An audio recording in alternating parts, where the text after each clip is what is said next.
What package is that?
All right, good morning, Kansas City. It is Bill Hurrelbrink and First 4 and 5 meteorologist Greg Bennett here with you on 8:30 on Extra Stream here to cover some of the winter weather that is moving through Kansas City. A lot to get through here.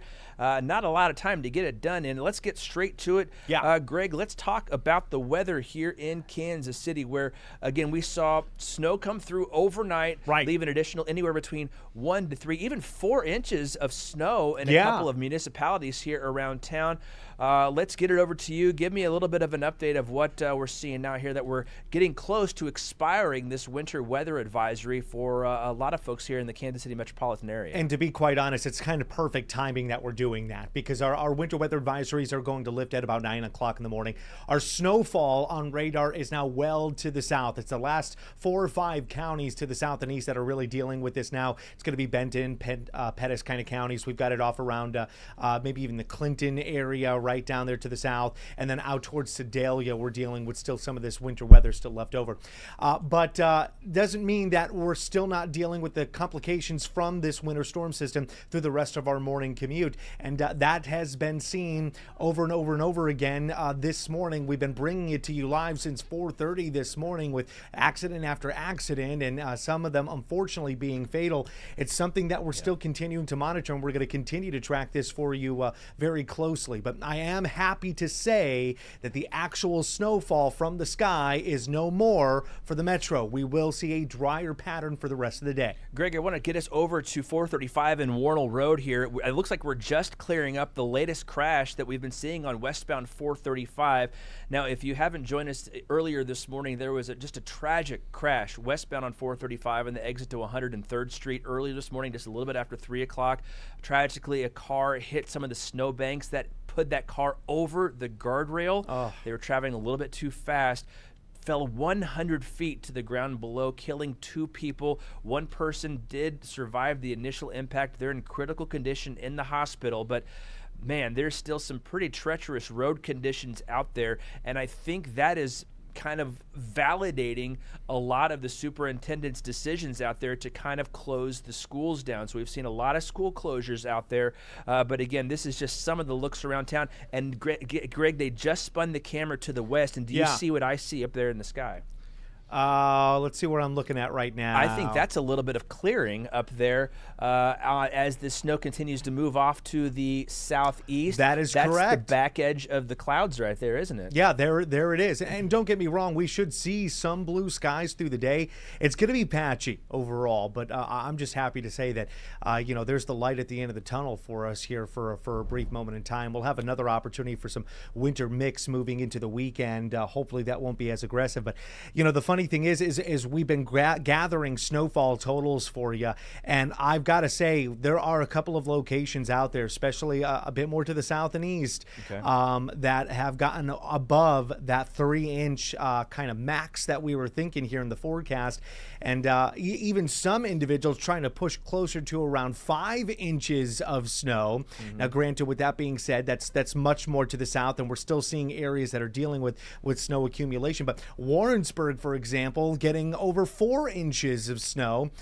From the last time I checked, it was still snowing out there, but they wanted to say, hey, we're already at 4 inches. So that last kind of band of snowfall, that darker blue that you see there, must have kind of amped up just enough to bring in one foul swoop to the Warrensburg area. Notice how close it is. I mean, it really is. It's just outside the metro in general that we've gotten up to 4 inches of accumulation in this area. Sedalia is expected to be anywhere from 4 to even 5 inches now, and the same thing can be said off around Windsor and the Coal Camp region. Now, these are obviously way to the south. This is definitely a lot more farm country in general, but nonetheless, this is still blowing out what we were predicting for accumulations to be at their highest even here to the Missouri River Valley. Yeah, definitely. And you know what? Just a heads up to our Grace and Edwin, who are in the First Warren 5 weather tracker. We're going to come to you guys here in just a couple of seconds, so stand by, guys, to you. Again, just seeing a lot of slow traffic still out there as well on the highways. I want to give you a live look at I-70 and Lee Summit Road. This has been running really heavy here for the last 20-30 minutes. I thought there might have been a crash down the way at 40 Highway, but it looks like it's doing actually okay there. So we'll have another check of traffic and some stuff here in just a moment. I do want to get out to a little closer check of the roads because we realize a lot of people have got to get out onto some of the primary streets around town. So we want to give you an update of those as well, since we don't have a scout camera system around there. Our Grace Smith is out on the First Warren 5 weather tracker. Grace, kind of whereabouts are you guys at, and then kind of update the road conditions there. Hey Bill, we are traveling along Warnell and 85th. I'll flip the camera around to show you. You can see this is kind of what we've been looking at all morning, where the roads are cleared from the snow, but then you have that slush that is creating just a mess out here. And I do want to point out what we've kind of been seeing that's differently in the last maybe 30 minutes or so is as people start to get up, they're walking on the roadways, a lot of them, because the sidewalks are covered in snow. So that is a huge concern as we, obviously, as people are driving, maybe, worried about the road conditions as well. You're going to have to watch out for people who can't walk on the sidewalk and are choosing to walk on the roadways. So we have come across numerous incidents where we have seen that happen. So be on the lookout for that. Just an extra eye out on the roads this morning. So traveling down Warnell, you can see we are still, coming across that slush. It's not as bad right now, but as more people start to make their way out on the roads, it is going to be a concern. And some people just kind of confused as to what is going on exactly. We're seeing a lot of that. So some people are pulling over, have their hazards on. So just another example onto why you just need to be, we have a person to the right, you can see. So we're seeing just a lot of that. So that is something to be extra cautious about, especially in these residential areas, Bill. All right, good update there, Grace. Thank you for that. I do want to get back out to the scout camera system real quickly. We just had a crash here, and this is one of the common spots that we're seeing these at. It's going to be along those on and off ramps. This is from southbound 435 just past Bannister, where you either split to go to 71 Highway or over to 435, and you can see they got caught in that slop right there, and boom, lost control, got sideways. First responders just showing up on scene here. And as Grace even showed us, there were a lot of those sidewalks not plowed out yet. People are walking in the main line of traffic. There was a gentleman walking there along Warnell Road with the same direction of traffic. Typically, you should be walking against traffic. Yeah. But still, just...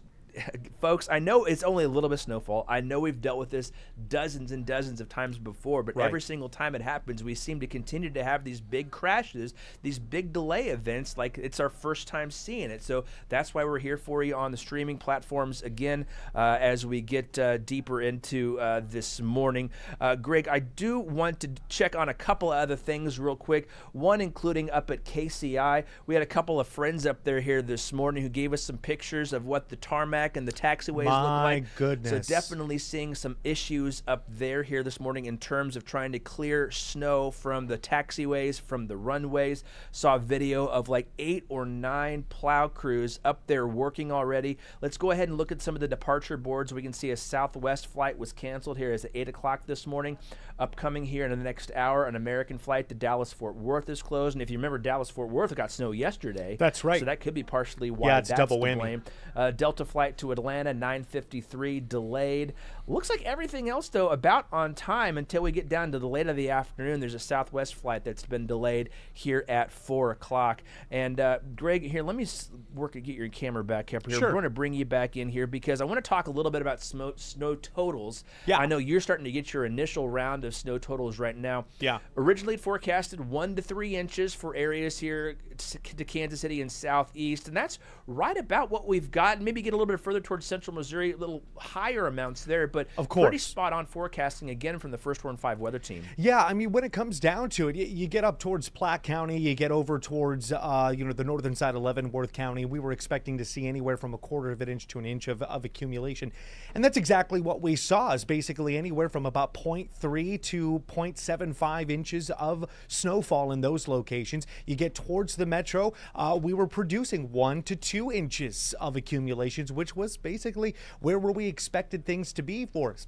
Towards Lee Summit and getting over towards Odessa, well, that's when we started to see 3 inches, then 3.5 inches. Then Warrensburg South, we're starting to see more and more accumulation overall. And I think that has a lot to do with how we kind of amped up the rest of this frontal boundary system. There was 2 waves of snowfall that kind of came through with this front. One initial was bringing in the main kind of line of snowfall amounts, and then the secondary was supposed to be kind of disheveled or kind of sort of broken up. It actually redeveloped itself and formed up pretty hefty and allowed us to see more snowfall. And in fact, there it is. It's the last line of the actual storm system itself. And as you can see, it's actually reorganized into those darker blue colorations. It allows us to see more snow produced in certain areas. So the first round comes through, and then you have the second round, which is just as strong now as the first. So Clinton, for example, maybe getting over towards Warsaw in the next, 15, 20 minutes, we could be talking about another inch maybe an inch and a half of accumulation in those areas, and that may push them over to around 4.5 inches. Okay, now I know this isn't the last bit of snow that the First Warn 5 weather team is tracking. Correct. I want to go ahead and put up your 7-day forecast here, kind of just walk us through as we go through the weekend, kind of into next week, what you guys are expecting. Now, the good news is there is some time here. There's some breathing room, and I know that we've got a percentage up for Saturday, but it's much more likely that we're going to achieve any kind of precipitation by about 5 to 7 p.m. at night. Okay, so it gives you much of the day today and much of the day on Saturday to kind of get yourself cleared up and ready to go for another round. Now, what we're dealing with is a very weak frontal boundary that's bringing in enough warm air that we're actually starting to see some wet weather out of it, more so than just snowfall out of it. So we're calling this a winter mix that we're going to have to deal with. But this does go through the overnight, which could then lead to better chances for snow development as we move forward into our Sunday early to mid-morning. Around that time frame, it's more likely to be the east of the metro, but nonetheless, in areas such as extreme eastern Clay County and Ray counties, those areas might see anywhere from a trace to potentially an inch of accumulation. The rest of us getting maybe a little light dusting, but the opportunity for us to get some of that wet weather to freeze, now that's the concern that we have moving through our weekend. Now, I don't want to put you on the spot here. I see we can get over freezing here for tomorrow and Sunday, but what are your thoughts about maybe getting a little bit of warmer weather in here, a little bit of sunshine, so we can start melting? Because, I mean, we got 12 inches of snow. I know. 11 inches at KCI over the weekend, another couple of inches on top here today. We're talking about, I mean, 14, 15 inches of snow in some places. I think people are curious when this is going to get out of here, because I think some people are like me and they're tired of this. They got that seasonal effectiveness disorder. They're like, I need some sunshine back in my life. Yeah, well, the good news is there are opportunities, and they're just opportunities of getting above the freezing mark here. Let's make that, very, very apparent. And obviously, as we get to clear skies and sunshine, that helps us out too. Not necessarily, getting to that above the freezing mark, but just having light wind and sunshine beat down on that snow. It allows us to see a little bit of melting even occur when we're actually below the freezing mark, which is kind of nice. We already seen that happen the past couple of days, right, where we had 30 degrees, but we got some snow melt out of it, which was wonderful. We'll have those opportunities, but overall, the temperature is going to just kind of sort of peak above the freezing mark, then drop back down below the freezing mark and hang out for 4 or 5 days, and then try to creep back up maybe 34, 35, and then back down to like the upper 20s. And we even saw that. We had that brilliant sunshine there. I think it was on Tuesday and Wednesday this week, despite the temperatures being, 3-4 degrees. But even just that sunshine in itself helped a little bit of things thaw out a little bit despite the freezing temperatures. So let's hope we can get that sunshine, some above freezing temperatures here shortly, and hopefully put us back on the track to being a little bit more normal here on the morning rush hour. But that is going to do it for our little stream here. Again, join us on KCTV5 News coming up here at 9 a.m. We are going to preempt the MyKC live show in order to bring you more coverage of this snowfall that's moved through. Again, bringing tons of school closings, delays, virtual learning days for a lot of kids. If you go to kctv5.com/closings, or just go to the KCTV5.com website. There's a site that shows all the closings around town that you can see that you need to know about. You can find them there. Again, we'll be live on KCTV5 here in the next 15 minutes, but thank you for joining us for this stream. To all 150, 160 of you that are on right now, we do appreciate it. Again, we'll see you here in about 15 minutes on KCTV5. Until then, be safe. If you got to get out of the house, be really careful. Again, a lot of extra room between you and the drivers in front of you. Slow down. Be very careful on those on and off ramps, shoulder areas of the interstates. And again, we'll see you here in about 15 minutes over on KCTV5.